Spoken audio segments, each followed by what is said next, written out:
in those first 4 years of the Jubilee administration, which is my period of review, they spent 120% more than the Grand Coalition government over the same sort of period. Electricity sector spent 46% more, the road sector 51% more, water 57% more. But the reason why the figure is much bigger is there's one big thing called the railway, which is obviously not here.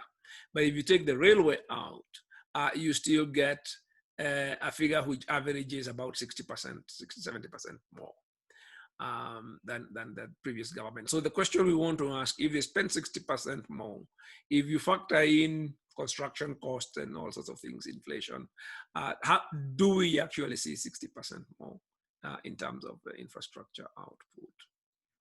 Now, what do you see?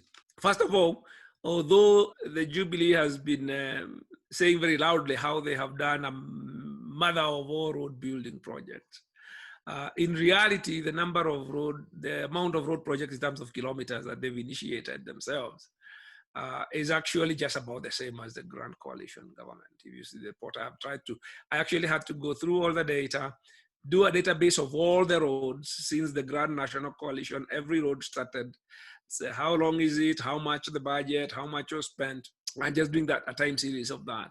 And the Jubilee actually hasn't done any more than the Grand Coalition actually did. But what you see is that the cost of the road building has actually increased by something like, it's actually almost doubled. But within that doubling, you have to break it up into two components, because it's not like and like. It's apples and oranges. If you take the cost per kilometer, it nearly doubles, but it's apples and oranges. Why? Because what has been happening with Jubilee is a shift in the composition of the project portfolio from the normal roads, low, medium cost trunk roads connecting two towns out there, to very high cost, what you might call urban mega projects. So you find that before Jubilee came, the only road which ever hit 300 million shillings per kilometer was Thika Road. But under Jubilee, you have a road which cost more than 1 billion shillings a kilometer. I think 1.2 billion shillings a kilometer. That's the Dongo Kundu something pass in Mombasa.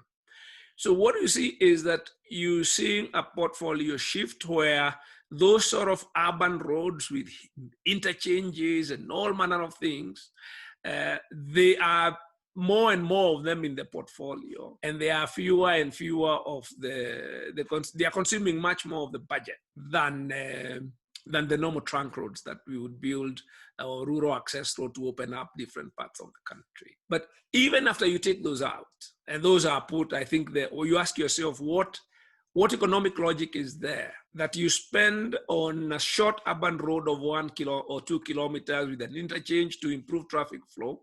You spend 3 billion on it. And that 3 billion shillings could actually build you something like a 40-50 kilometer road somewhere up in the North Rift, which can open up those regions and sort of improve the delivery of products. So you see all the time people putting in pictures of trucks stuck in the mud and they can't get product to market.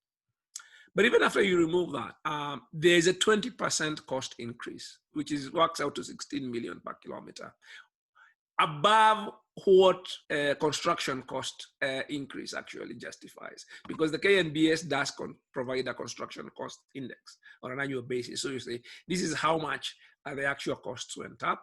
After you've taken care of those costs, and they're actually based on those projects, because KNBS collects the data from government, there is an increase, there's an unexplained 20% increase, which is 16 million per kilometer. And if you factor that, if you look at all the roads that they build and you do it on roads, this is about 50 billion shillings over the period I reviewed. And that works to over 700. Almost, if you're actually building roads at normal cost, you're talking about almost 800 kilometers of road that you could have built with that money. That just the unexplained cost escalation over and above what is justified by what a BQ sort of would give you. So you've got two things going on. You've got money shifted to mega projects. And of course, you can sort of hypothesize that the reason people want mega projects is because they are more amenable to big bribes. Yeah, they are more complicated. You bring in big contractors. So if you are putting that money in rural access roads, that 5 to 10 billion shillings, and it's in about 20 road projects all over the country, I think it is much more difficult to aggregate the sort of and extract the kind of money out of the contractors as you would if you talk about a project which would cost 3 billion and then you double that to 6 billion. And of course, then you decide what it is that is shared between the contractor and whatever.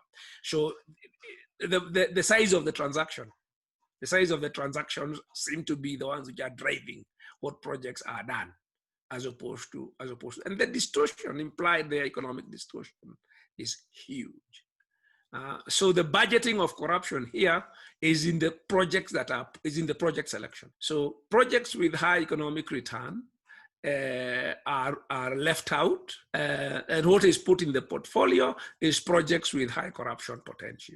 Those are that's the distortion. It's a very huge distortion. You don't see it physically, but you see these things, and Kenyans don't connect the dots. Why is it that all of a sudden we are doing all these very sophisticated peri-urban and peri-urban roads? Just actually around three, all of them are either around Nairobi, a couple in Mombasa, and I think 1 or 2 around Kisumu. And that's it. There might be a 1 or 2 in Nakuru or something like that.